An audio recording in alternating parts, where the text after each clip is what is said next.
Syria was once part of the Turkish-controlled Ottoman Empire, an empire that many people believe Turkish President Recep Tayyip Erdogan would gladly revive. Presently, however, Turkey's Syrian policy has turned on Erdogan's ambition to consolidate his one-man rule at home and at the same time to protect the country's southern borders from a potential Kurdish threat. I'm your host Kasim, and thanks for joining me for another KJ vid. In this video we will discuss Turkey's interests in Syria. Just before we start, please kindly visit our website kjvids.co.uk and subscribe to one of our subscription plans. Your support will help us grow KJ vids and create more political analysis. According to some analysts, after Erdogan's political party AKP was defeated in the Istanbul re-election in June this year, and after the slowdown of Turkey's economy, it is now estimated that the AKP's core voter base has been reduced to around 30%. Turkey's invasion of the Kurdish province of Afrin in northwestern Syria in January 2018 was supported by the west majority of the Turkish electorate, and now Erdogan sees a new incursion east of the Euphrates as an opportunity to regain popular support. Originally, Turkish involvement in the Syrian civil war was prompted by a desire to use the Free Syrian Army as well as various Islamist groups to topple the Syrian President Bashar al-Assad. However, the intervention of Russia and Iran made that objective untenable. In the meantime, the success of a quasi-autonomous Kurdish state along the Syrian-Turkish border forced Ankara to revise its objectives to focus on keeping the Kurdish guerrilla groups as far from Turkish borders as possible.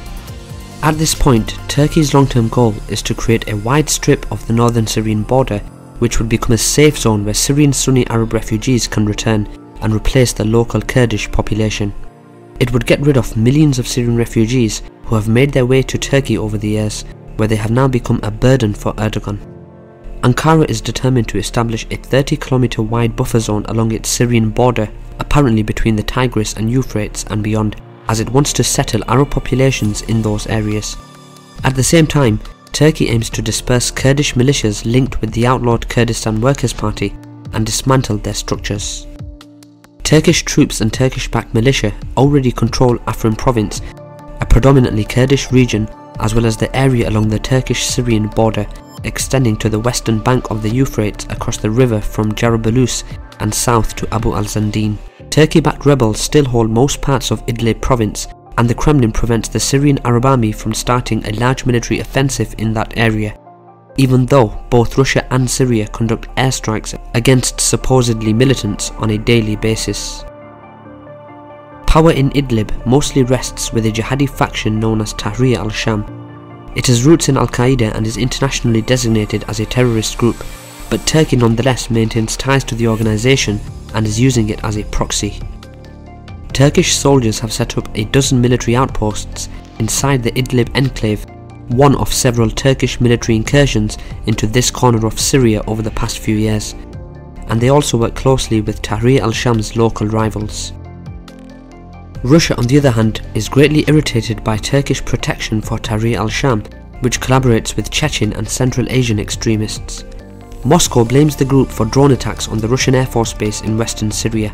Still, Russian leaders seem keen to avoid a head-on confrontation with Turkey over the fate of Idlib, at least for the time being.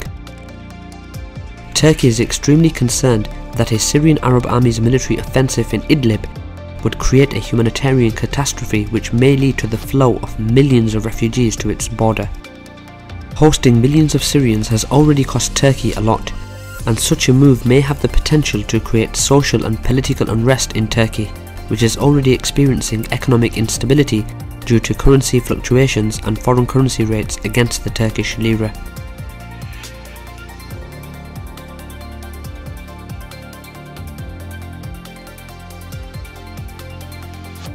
Moscow's and Ankara's geopolitical aspirations are largely incompatible. Between the 17th and 20th centuries, the Ottoman and Russian empires were deadly rivals. Until the collapse of the Russian Empire in 1917, Turks and Russians fought 17 major wars, which the Turks overall lost. 4 years ago, the two countries were on the edge of another military confrontation, at least according to the Kremlin propagandists. After a Turkish jet shot down a Russian Sukhoi Su-24 near the Syrian-Turkey border in November 2015, Russia vowed a harsh response.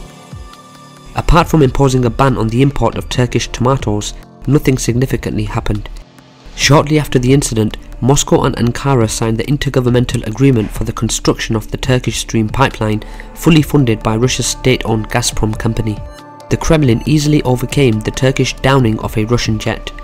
Russian Foreign Minister Sergei Lavrov said that Moscow would not initiate a war as a result of the event, which was seen as another humiliation of Russia in the global arena. Ever since, the two countries appear to have good relations, at least on the surface. In 2017, Turkey declared it would buy Russia's S-400 missile defense system, which raised questions concerning Turkey's alliance with the North Atlantic Treaty Organization, NATO, and the country's future intentions. The State Department and the Pentagon warned Ankara of repercussions, including cancelling the delivery of at least 100 US-made F-35 fighter jets purchased by Turkey, as well as ending participation of the Turkish defense industry in producing components for the aircraft. However, it is interesting that the United States never threatened Russia with regards to the S-400 delivery to Turkey. On the other hand, in 2010, Russia refused to sell the S-300 to Iran. This time there was no such pressure, which means that Turkey's decision to buy Russia's missile defense system represents no serious threat to the US geopolitical interests. Turkey has the second largest military in NATO and is home to Incirlik Base, a major overseas post Washington uses to carry out strikes against its opponents. In addition, bordering Iran, Iraq, Syria and Russia across the Black Sea, Turkey provides strategic real estate for the United States. Therefore, Turkey remains a critical country for American interests, despite the cooperation between Turkey and Russia.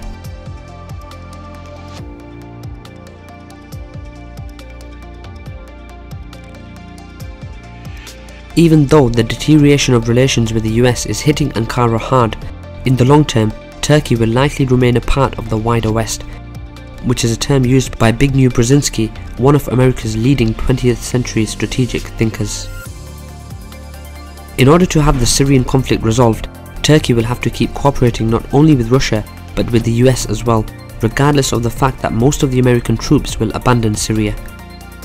Since 2017, leaders of Russia, Iran and Turkey held numerous summits on Syria, but in spite of that, the war still goes on. In the past 100 years, all major conflicts were resolved by signing peace treaties in the West, not in Astana, Sochi or Istanbul. Therefore, it is unlikely that the three countries will be able to ensure permanent peace in Syria, and the United States will likely play a significant role.